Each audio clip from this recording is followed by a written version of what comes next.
Nilai Pancasila pada masa kejayaan nasional. Pertama, masa Kerajaan Sriwijaya. Pada abad ke-7, Kerajaan Sriwijaya di Sumatera dikuasai oleh bangsa Syailendra yang kuat di bidang maritim. Sistem pemerintahannya meliputi pengurus pajak, harta benda kerajaan, rohaniawan yang menjadi teknis pembangunan gedung-gedung dan patung-patung suci sehingga pada saat itu tidak dapat dilepaskan dengan nilai ketuhanan. Masa Kerajaan Majapahit.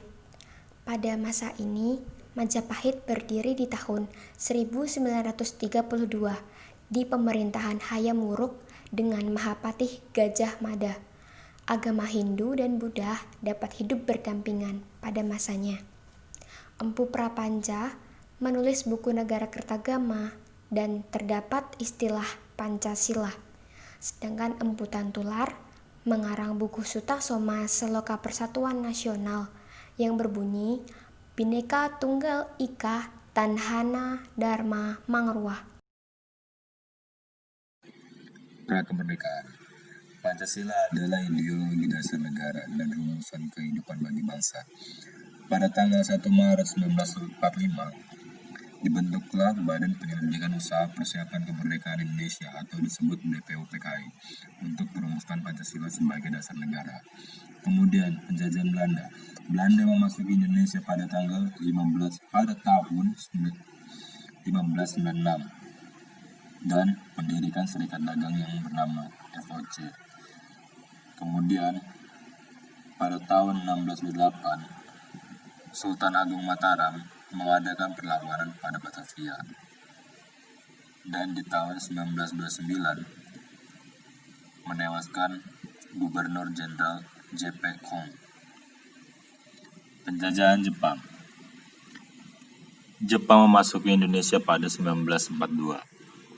Jepang menjanjikan kemerdekaan untuk Indonesia dan membentuk BPUPKI dan mengangkat Dr. Rajiman Widjodiningrat sebagai Ketua Kaicho.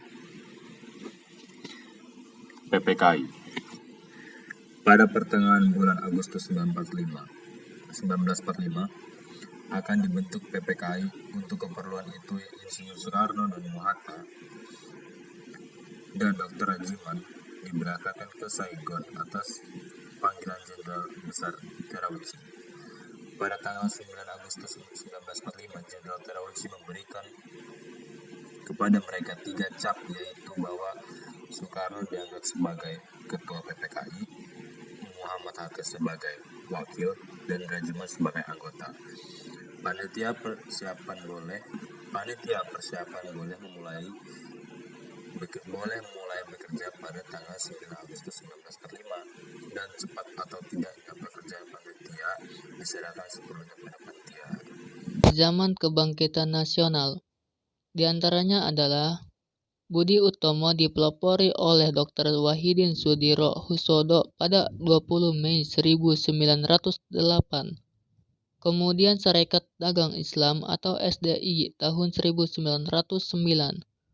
Serta Partai Nasional Indonesia atau PNI tahun 1927 yang didirikan oleh Soekarno, Cipto Mangunkusumo, Sartono, serta tokoh lainnya.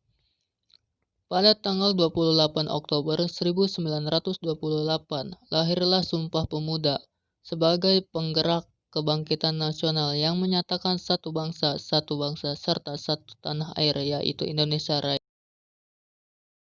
Perumusan Pancasila dan Proklamasi Kemerdekaan Indonesia. Sidang BPUPKI 1-29 Mei sampai 1 Juni 1945. Mr. Muhammad Yamin 29 Mei 1945.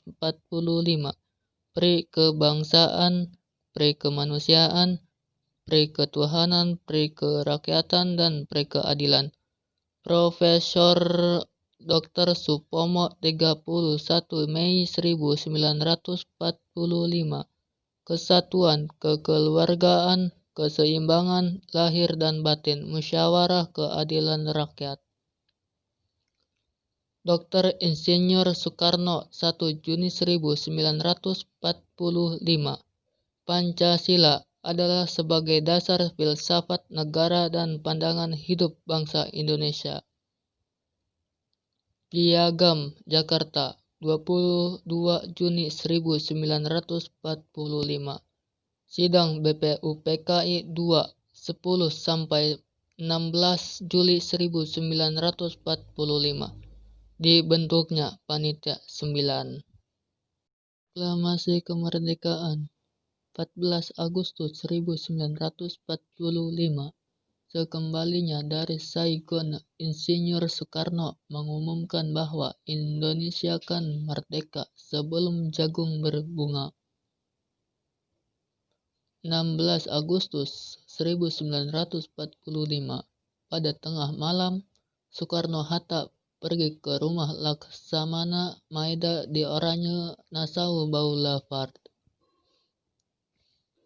17 Agustus 1945. Di Pegangsaan Timur 56 Jakarta, tepat pada hari Jumat Legi jam 10 pagi waktu Indonesia Barat, pembacaan teks proklamasi dilaksanakan. 18 Agustus 1945. Sidang PPKI dengan agenda menegaskan Undang-Undang Dasar 1945, memilih presiden dan wakil presiden yang pertama dan menetapkan berdirinya Komite Nasional Indonesia Pusat sebagai badan musyawarah darurat. Masa setelah proklamasi kemerdekaan.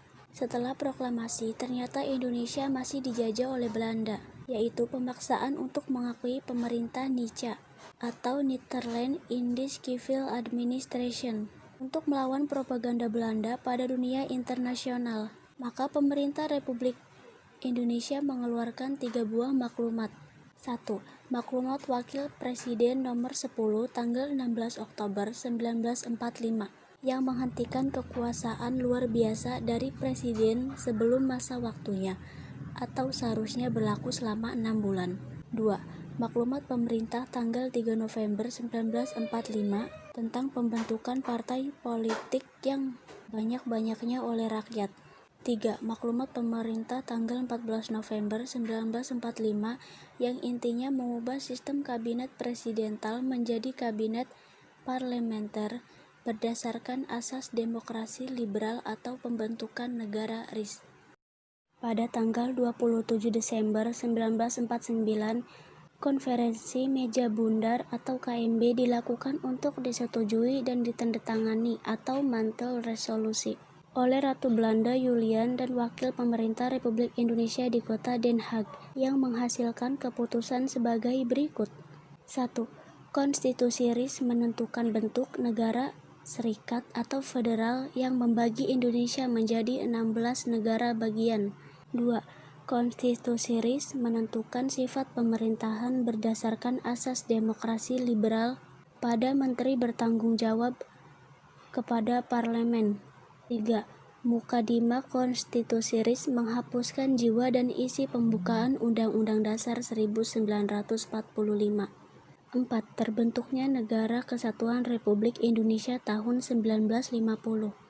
5. Berdirinya negara RIS dalam sejarah ketatanegaraan Indonesia adalah sebagai suatu taktik secara politis untuk tetap konsisten terhadap deklarasi proklamasi yang terkandung dalam pembukaan Undang-Undang Dasar 1945, yaitu Negara Persatuan dan Kesatuan sebagaimana termuat dalam Alinea 4, bahwa pemerintah negara yang melindungi segenap bangsa Indonesia dan seluruh tumpah darah negara Indonesia yang berdasarkan kepada Undang-Undang Dasar 1945 dan Pancasila.